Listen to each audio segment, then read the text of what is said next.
క్షణక్షణం పోరాటం కనంకనం ప్రజాపక్షం జనసైనిక్ న్యూస్ కి స్వాగతం. ముందుగా హెడ్లైన్స్. ప్రమాదపు అంచనా ఉన్న చెరువులను క్షేత్ర స్థాయిలో పరిశీలించిన ఎమ్మెల్యే షాజహాన్. రెవెన్యూ అధికారులు, ఇరిగేషన్ అధికారులు, పార్టీ నాయకులతో కలిసి పలు చెరువుల వద్దకెళ్లిన ఎమ్మెల్యే ముందు చూపుకు ప్రశంసల వెల్లువ.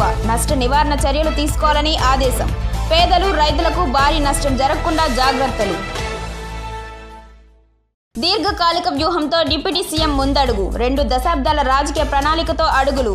కులబలం, ఫ్యాన్ ఫాలోయింగ్ బలంగా ఉన్న క్షేత్ర స్థాయిలో పార్టీ నిర్మాణం బలహీనం. గ్రామీణ ప్రాంతాల్లో క్యాడర్ బలపడితే పట్టు చిక్కినట్లే. కేంద్రం సహకారంతో గ్రామాల అభివృద్ధికి కృషి. పవన్ కళ్యాణ్ ద్వారా గ్రామ స్వరాజ్యం సాధ్యమని నిరూపించేకి అనుక్షణం తపిస్తున్న వైరం. సమగ్ర కులగణనకు కసరత్తు. 1-2 రోజుల్లో తెలంగాణ సర్కార్ మార్గదర్శకాలు. లోకల్ బాడీ ఎన్నికల కోసం బీసీ గణన సిద్ధం. ఏపీలో కూటమి సర్కార్పై పెరుగుతున్న ఒత్తిడి. జంతువులకు గణన ఉన్నప్పుడు బీసీలకు ఎందుకు గణన చేయరని పెద్ద ఎత్తున డిమాండ్. తేనె తుట్టిని కదిపిన బీహార్ రాష్ట్ర ప్రభుత్వం.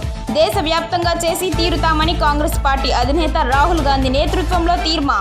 డీటెయిల్స్ చూస్తే ప్రమాదపు అంచులలో ఉన్న చెరువులపై నిఘా పెట్టండి. ఎగువ ప్రాంతంలో కురిసిన వర్షాలకు చీకలబైలు, వేంపల్లి పంచాయతీలోని చెరువులకు నీరు చేరుతోంది. అక్కడ తగిన చర్యలు తీసుకోవాలి. అధిక వర్షాల నేపథ్యంలో స్థానిక ఎంఆర్ఓ, ఇరిగేషన్ అధికారులతో కలిసి చెరువుల సామర్థ్యం పరిశీలించిన ఎమ్మెల్యే షాజహాన్ బాషా. తుఫాన్ల కారణంగా భారీ వర్షాలకు అన్నమయ్య జిల్లా కలెక్టర్ సెలవులు ప్రకటించిన విషయం అందరికీ తెలిసిందే. మదనపల్లి నియోజకవర్గంలో గతంలో భారీ వర్షాలకు దెబ్బతిని తీవ్ర నష్టం వాటిల్లిన నేపథ్యంలో చీకలబైలు పంచాయతీలో ఉన్న వెంకటమ్మ చెరువు, కదిరమ్మ చెరువు, మేడిపల్లి చెరువు కట్టను రెవెన్యూ అధికారులు, ఇరిగేషన్ అధికారులతో కలిసి ఎమ్మెల్యే షాజహాన్ బాషా పరిశీలించారు. భారీ వర్షాలకు చెరువు కట్టలు తెగిపోకుండా తీసుకోవాల్సిన జాగ్రత్తలపై అధికారులతో చర్చించారు. అలాగే వర్షాలకు దెబ్బతినే గ్రామాలను కూడా దృష్టిలో ఉంచుకొని తగు ముందస్తు జాగ్రత్తలు తీసుకోవాలని ఎమ్మెల్యే సూచించారు. ఈ కార్యక్రమంలో ఆయన వెంట సర్పంచ్ ప్రభాకర్, మాజీ జెడ్పీటీసీ రంగప్ప, తహసీల్దార్ కాజాపి, RI Reddappa, irrigation AE Royal Babu, Rajendra Prasad, సచివాలయ సిబ్బంది పాల్గొన్నారు. జనసేన అధినేత పవన్ కళ్యాణ్ దీర్ఘకాలిక వ్యూహంతోనే రాజకీయాల్లో ముందుకు సాగుతున్నట్లు తెలిసింది. ఆయన గత ఎన్నికల్లో కూటమి ఏర్పడడానికి ప్రధాన పాత్ర పోషించింది కూడా వ్యూహం ప్రకారమే. పవన్ వయసు చాలా చిన్నది. ఒక రకంగా వైసీపీ అధినేత జగన్తో సమాంతరంగా భవిష్యత్తులో రాజకీయాలు చేయాల్సి ఉంటుంది. జగన్ మాదిరిగానే పవన్ కళ్యాణ్కు ఫ్యాన్స్తో పాటు క్యాస్ట్ బలం కూడా ఉంది. అయితే వైసీపీతో పోలిస్తే క్షేత్రస్థాయిలో జనసేన పార్టీకి పెద్దగా బేస్ లేదు. క్యాడర్ ఉన్నవారిని ఎవరిని నమ్మి పదవులు అప్పగించలేని పరిస్థితి పవన్ కళ్యాణ్ది. ముందు ఓటింగ్ను పెంచుకోవాలన్న ధ్యేయంతోనే పవన్ ఆలోచనలు సాగుతున్నట్లు ఆయన అడుగులు కనపడుతున్నాయి. డిప్యూటీ సీఎం పవన్ కళ్యాణ్ ప్రస్తుతానికి పాలనపైనే ఫోకస్ పెట్టారు. అందుకే ముందుగా తనకు ఒక కీలకమైన పదవి అవసరం. అదే సమయంలో కీలక శాఖ కూడా అవసరమేనని గుర్తించిన పవన్ కళ్యాణ్ కూటమిలో ప్రధాన పాత్ర పోషించారు. డిప్యూటీ చీఫ్ మినిస్టర్ అయ్యారు. ఉప ముఖ్యమంత్రి అయిన నాటి నుంచి ఆయన ఎక్కువగా రాష్ట్ర సమస్యలపైనే దృష్టి పెట్టారు. మధ్యలో సనాతన ధర్మం అంటూ తిరుమల లడ్డు వివాదంలో తలదూర్చినప్పటికీ ఎక్కువ సమయం మాత్రం ఆయన పాలనపైనే ఫోకస్ పెట్టారు. తనకు ఇష్టమైన గ్రామీణ, పంచాయతీరాజ్ అభివృద్ధి శాఖను ఎంచుకొని మరీ తీసుకున్నారు. దీంతో పవన్ కళ్యాణ్ గ్రామ స్థాయిలో ఓటు బ్యాంకును పెంచుకునే ప్రయత్నం మొదలు పెట్టేశారు. పట్టు సంపాదించడం కోసం గ్రామాల్లో జనసేన పార్టీకి బేస్ ఏర్పాటు చేసుకుంటే భవిష్యత్తులో ఓటు బ్యాంకుకు డోకా ఉండదని ఆయన భావిస్తున్నారు. పట్టణ ప్రాంతాల్లో ఎటు కాపు సామాజిక వర్గంతో పాటు సినీ అభిమానులుంటారు. వారు ఎటు వెళ్లరు, తనకు అండగా నిలుస్తారు. ఎన్నికలు ఎప్పుడు జరిగినా తనను ఆదరించేందుకు పట్టణ ప్రాంతంలో వారు రెడీగా ఉంటారు. గ్రామీణ ప్రాంతంలో పట్టు తక్కువ. అందుకే ఆయన గ్రామాలపై పట్టు సంపాదించుకోవడానికి వ్యూహం ప్రకారం ముందుకు వెళ్తున్నారు. పంచాయతీరాజ్ శాఖ ఆధ్వర్యంలో వివిధ కార్యక్రమాలను చేపడుతూ పవన్ వచ్చిన తర్వాతనే గ్రామాల అభివృద్ధి జరిగిందన్న సంకేతాలను తీసుకువెళ్తున్నారు. పల్లె పండుగతో ఆగస్టు 23వ తేదీన పంచాయతీరాజ్ శాఖ ఆధ్వర్యంలో గ్రామ సభలను నిర్వహించారు. ఈ గ్రామ సభల్లో అభివృద్ధి పనులకు సంబంధించి తీర్మానాలు చేశారు. గ్రామ సభల్లో చేసిన తీర్మానాలకు అనుగుణంగా అభివృద్ధి కార్యక్రమాలు మొదలు పెట్టేందుకు అక్టోబర్ 14 నుండి అక్టోబర్ 20 వరకు పల్లె పండుగ వారోత్సవాలను చేయాలని నిర్ణయించారు. మొన్నటి నుంచి ఈ పల్లె పండుగ ప్రారంభమైంది. రాష్ట్ర వ్యాప్తంగా ఉన్న 13,000కు పైగా పంచాయతీల్లో 30,000 అభివృద్ధి పనులను ఒక్కసారి చేపట్టనున్నారు. రహదారుల నిర్మాణం, తాగునీటి సరఫరా వంటి వాటికి ప్రాధాన్యత ఇవ్వాలని పవన్ నిర్ణయించారు. ఈ రకంగా పల్లెల్లో తన ఓటు బ్యాంకును పెంచుకోవాలన్నదే పవన్ ఆలోచనగా ఉందని తెలిసిందే. భవిష్యత్తులో ఇది తన పార్టీకి ఎంతో ఉపయోగపడుతుందని భావిస్తున్నారు. గ్రామీణ ప్రాంతాల్లో అభివృద్ధి పనుల కోసం కేంద్ర ప్రభుత్వం కూడా విరివిగా నిధులు మంజూరు చేస్తోంది. మొన్న దాదాపు 4,500 500 కోట్ల రూపాయలు కేంద్రం రిలీజ్ చేయడం గమనార్హం. మానవ జాతికే మానవీయ విలువలను ఇనుమడింపచేసే రామాయణాన్ని రచించిన మహర్షి వాల్మీకి జయంతి ఉత్సవాలు వాల్మీకి జాతి బిడ్డలే కాక ప్రజలు కులాలకు మతాలకు పార్టీలకు అతీతంగా ప్రజలందరూ పాల్గొని దిగ్విజయం చేయాలని వాల్మీకి సంఘ నేతలు కోరారు. మహర్షి వాల్మీకి జయంతి ఉత్సవాన్ని జయప్రదం చేయాలని రాష్ట్రంలోని అన్ని ప్రాంతాల్లో వాల్మీకి మహర్షి జయంతి వేడుకలను రాజకీయాలకు అతీతంగా జరపాలని మదనపల్లె వాల్మీకి సంఘాల నేతలు పిలుపునిచ్చారు. రాష్ట్ర పండుగగా జరుగుతున్న వాల్మీకి జయంతి కార్యక్రమాన్ని ఎక్కడికక్కడ వాల్మీకి సోదర సోదరీమణులు దిగ్విజయం చేయాలని విజ్ఞప్తి చేశారు. ఆశ్వయుజ శుద్ధ పౌర్ణమి నాడు రామాయణ సృష్టికర్త ఆదికవి మహర్షి వాల్మీకి జయంతిని ఈ నెల 17వ తేదీ గురువారం రోజున ఆంధ్రప్రదేశ్ రాష్ట్ర ప్రభుత్వం రాష్ట్ర స్థాయి జయంత్యోత్సవంను అనంతపురం నగరంలో నిర్వహించబోతున్నారు.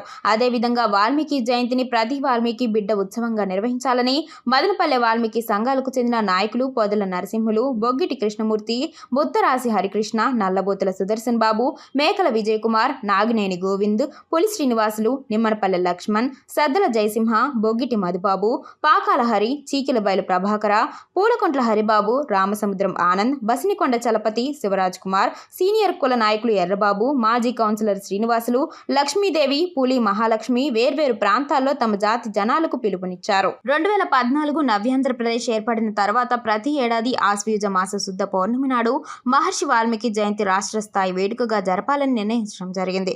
అదే పందాలో నూతనంగా ఏర్పడిన ఎన్డీఏ కూటమి ప్రభుత్వం ఈ ఏడాది అనంతపురం నగరంలో నిర్వహించబోయే మహర్షి వాల్మీకి జయంతి ఉత్సవ కార్యక్రమాలను దిగ్విజయం చేయాలని అనంతపురం జిల్లా వాల్మీకి బోయకుల బంధువులందరూ నిశ్చయించిన విషయం తెలిసిందే. ఆంధ్రప్రదేశ్ పై తుఫాను ప్రభావం, సీమ జిల్లాల్లో జోరు వానలు, తమిళనాడులో కుండపోత, బంగాళాఖాతంలో ఏర్పడిన ఆవర్తనం అల్పపీడనంగా మారింది. బుధవారం రాత్రి లేదా గురువారం ఉదయం తీరం దాటే అవకాశాలున్నట్లు వాతావరణ శాఖ ప్రకటించింది. ఇది మరింత బలపడే అవకాశం ఉందని వాతావరణ శాఖ ప్రకటించింది. దీని ప్రభావంతో ఆంధ్రప్రదేశ్లోని కొన్ని ప్రాంతాల్లో జోరు వానలు పడొచ్చని చెబుతోంది. తెలంగాణలోని కొన్ని ప్రాంతాలపై కూడా ఎఫెక్ట్ ఉంటుందని అంచనా వేస్తోంది. అందుకే ఆయా ప్రాంతాల ప్రజలు అప్రమత్తంగా ఉండాలని చెబుతున్నారు అధికారులు. ఈ వాతావరణం ప్రభావంతో ఇప్పటికే తమిళనాడులో జోరు వానలు దంచుకొడుతున్నాయి. బంగాళాఖాతం హిందూ మహాసముద్రం మీదుగా ఏర్పడిన అల్పపీడనం వాయుగుండంగా మారి భారీ వర్షాలు కురుస్తున్నాయి. ఇది 1-2 రోజుల్లో తుఫానుగా కూడా మారొచ్చని చెప్తున్నారు. తుఫానుగా మారి ఉత్తర తమిళనాడు, పుదుచ్చేరి, దక్షిణ కోస్తా తీరాలపై ప్రభావం చూపుతుంది. వాతావరణ అధికారులు చెప్తున్న లెక్కల ప్రకారం ఇవాల్టి నుంచి 18వ తేదీ వరకు భారీ వర్షాలు ఖాయంగా కనిపిస్తోంది. ఎక్కువ వర్షాలు రాయలసీమలో ఉంటాయని తెలుస్తోంది. ఆంధ్రప్రదేశ్లో వాతావరణం అల్పపీడనం ప్రభావంతో ఏపీలో భారీ వర్షాలు కురవనున్నట్లు వాతావరణ శాఖ అధికారులు చెప్తున్నారు. ఓవైపు తుఫాను పరిస్థితులు, మరోవైపు ఈశాన్య రుతుపవనాల రాకతో వర్షాలు పడతాయి. వీటన్నిటి కారణంగా బాపట్ల, ప్రకాశం, నెల్లూరు, కర్నూలు, నంద్యాల, నెల్లూరు, వైఎస్ఆర్, అన్నమయ్య, చిత్తూరు, తిరుపతి జిల్లాల్లో మోస్తారు వర్షాలు. కాకినాడ, అంబేద్కర్, కోనసీమ, విశాఖ, అనకాపల్లి, పశ్చిమ గోదావరి, కృష్ణా, పల్నాడు జిల్లాల్లో చిరుజల్లులు పడతాయి. అయితే తమిళనాడు ప్రాంతంలో భారీ వర్షాలు కురుస్తున్నాయి. జనజీవనం స్తంభించిపోతోంది.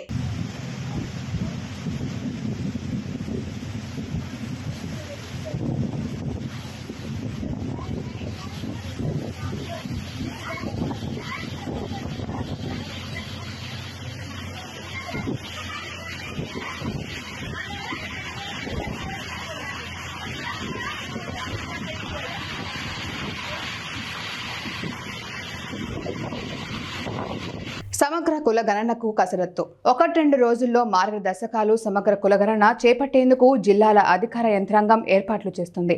ఇప్పటికే దీనిపై రాష్ట్ర ప్రభుత్వం ఉత్తర్వులు జారీ చేయడంతో 1-2 రోజుల్లో మార్గదర్శకాలు వెలువడనున్నాయని సంబంధిత వర్గాలు వెల్లడించాయి. ప్రణాళిక శాఖ ఆధ్వర్యంలో జరిగే ఈ భారీ క్రతువులు 2 నెలల్లో పూర్తి చేయాలని తెలంగాణ సర్కారు భావిస్తోంది. అయితే ఏపీలోనూ కులగణన చేసి తీరాల్సిందేనని అటు రాజకీయ పక్షాలు, కుల సంఘాలు డిమాండ్ చేస్తున్నాయి. తెలంగాణ సర్కార్ కులగణన చేస్తూ తేనెతుట్టిని కదిపింది. ఈ దిశగా 3 జిల్లాల ఉన్నతాధికారులు క్షేత్రస్థాయి సిబ్బందిని కార్యోన్ముఖులను చేస్తున్నారు. తెలంగాణ రాష్ట్ర ఆవిర్భావ సమయంలో గత భారత ప్రభుత్వం 2014లో సమగ్ర కుటుంబ సర్వే నిర్వహించింది. జనాభా దామాషా ప్రకారం ఉద్యోగ, ఉపాధి, రాజకీయ రంగాల్లో రిజర్వేషన్లు ఉండాలని గత కొన్నాళ్ల నుంచి బీసీ, ఎస్సీ, ఎస్టీ సంఘాలు డిమాండ్ చేస్తున్న నేపథ్యంలో 10 ఏళ్ల అనంతరం మరోసారి సమగ్ర కులగణన చేపట్టనుండడం విశేషం. దీంతో ఆంధ్రప్రదేశ్లోనూ కూటమి ప్రభుత్వం కులగణన కులగణన చేపట్టాలని అనేక సంఘాలు డిమాండ్ చేస్తున్నాయి. కులగణనలో క్షేత్రస్థాయి సిబ్బంది ప్రతి కుటుంబం కులంతో పాటు వారి ఆర్థిక, సామాజిక, రాజకీయ స్థితిగతులు, విద్య, ఉద్యోగం తదితర పరిస్థితులను సేకరించనున్నారు. వీటన్నిటిని క్రోడీకరించి సమగ్ర నివేదికను జిల్లాల వారీగా ప్రభుత్వానికి నివేదించనున్నారు. బీసీల్లోని ఉపకులాలను సైతం ఈ సర్వేలో పొందుపరచనున్నారు. దీని ద్వారానే రానున్న పంచాయతీ ఎన్నికల్లో రిజర్వేషన్లు, స్థానిక సంస్థల్లో బీసీల కోటాను నిర్ధారించనున్నారు. జంతువులకు కూడా గణన ఉందని, బీసీల గణన లేకపోవడంతో తాము స్వాతంత్ర్యం వచ్చినప్పటి నుంచి కూడా తీవ్రంగా నష్టపోతున్నామని బీసీ సంఘాల నేతలు ఆగ్రహంతో ఉన్నారు. దీన్ని దృష్టిలో ఉంచుకొని బీసీల పార్టీగా చెప్పుకొని తెలుగుదేశం పార్టీ వెంటనే బీసీ కులగణనకు శ్రీకారం చుట్టాలని బీసీ ఉద్యోగ సంఘాలు సైతం కోరుతున్నాయి. ప్రస్తుతం మొత్తం జనాభాలో సుమారు 52% బీసీ జనాభా ఉంది. ఉమ్మడి జిల్లాల్లో అనాదిగా ఆధిపత్య వర్గాల అండలేకపోవడంతో బీసీలకు రాజకీయంగా సరైన ప్రాధాన్యం దక్కడం లేదని ఏళ్ల నుంచి ఆయా సంఘాలు విమర్శిస్తున్నాయి. ఈ సర్వే ద్వారా బీసీ లెక్క తేలితే దాని ఆధారంగా రాజకీయ అవకాశాలు లభిస్తాయని వారు ఆశాభావం వ్యక్తం చేస్తున్నారు. నోడల్ ఏజెన్సీగా ఉన్న ప్రణాళిక శాఖలో తగినంత సిబ్బంది లేకపోవడంతో ఈ సర్వే జరిగే 2 నెలల పాటు ఇతర శాఖల నుంచి పలువురిని డిప్యూటేషన్ మీద తీసుకోనున్నట్లు తెలిసింది. సర్కారు నుంచి మార్గదర్శకాలు విడుదలైన వెంటనే క్షేత్రస్థాయిలో పని మొదలు పెట్టాలని ఇప్పటికే ఉన్నతాధికారులకు ఆదేశాలు అందాయి. ఈ నేపథ్యంలో 1-2 రోజుల్లో దీనిపై ప్రత్యేక సమావేశం ఏర్పాటు చేసి ఉన్నతాధికారులు దిశానిర్దేశం చేయనున్నట్లు సమాచారం. వార్తలు ముగించే ముందు హెడ్లైన్స్ మరోసారి. ప్రమాదపు అంచనా ఉన్న చెరువులను క్షేత్రస్థాయిలో పరిశీలించిన ఎమ్మెల్యే షాజహాన్. రెవెన్యూ అధికారులు, ఇరిగేషన్ అధికారులు, పార్టీ నాయకులతో కలిసి పలు చెరువుల వద్దకెళ్లిన ఎమ్మెల్యే ముందు చూపుకు ప్రశంసల వెల్లువ. నష్ట నివారణ చర్యలు తీసుకోవాలని ఆదేశం. పేదలు, రైతులకు భారీ నష్టం జరగకుండా జాగ్రత్తలు. దీర్ఘకాలిక వ్యూహంతో డిప్యూటీ సీఎం ముందడుగు. 2 దశాబ్దాల రాజకీయ ప్రణాళికతో అడుగులు. కులబలం, ఫ్యాన్ ఫాలోయింగ్ బలంగా ఉన్న క్షేత్రస్థాయిలో పార్టీ నిర్మాణం బలహీనం. గ్రామీణ ప్రాంతాల్లో క్యాడర్ బలపడితే పట్టు చిక్కినట్లే. కేంద్రం సహకారంతో గ్రామాల అభివృద్ధికి కృషి. పవన్ కళ్యాణ్ ద్వారా గ్రామ స్వరాజ్యం సాధ్యమని నిరూపించేకి అనుక్షణం తపిస్తున్న వైనం. సమగ్ర కులగణనకు కసరత్తు. 1-2 రోజుల్లో తెలంగాణ సర్కార్ మార్గదర్శకాలు. లోకల్ బాడీ ఎన్నికల కోసం బీసీ గణన సిద్ధం. ఏపీలో కూటమి సర్కార్పై పెరుగుతున్న ఒత్తిడి. జంతువులకు గణన ఉన్నప్పుడు బీసీలకు ఎందుకు గణన చేయరని పెద్ద ఎత్తున డిమాండ్. తేనె తుట్టిని కదిపిన బీహార్ రాష్ట్ర ప్రభుత్వం. దేశవ్యాప్తంగా చేసి తీరుతామని కాంగ్రెస్ పార్టీ అధినేత రాహుల్ గాంధీ నేతృత్వంలో తీర్మా. క్షణక్షణం పోరాటం, కనంకన ప్రజాపక్షం. జనసైనిక్ న్యూస్ ఇంతటితో సమాప్తం. తిరిగి రేపటి బులెటిన్లో మళ్ళీ కలుద్దాం. అంతవరకు సెలవు. నమస్కారం.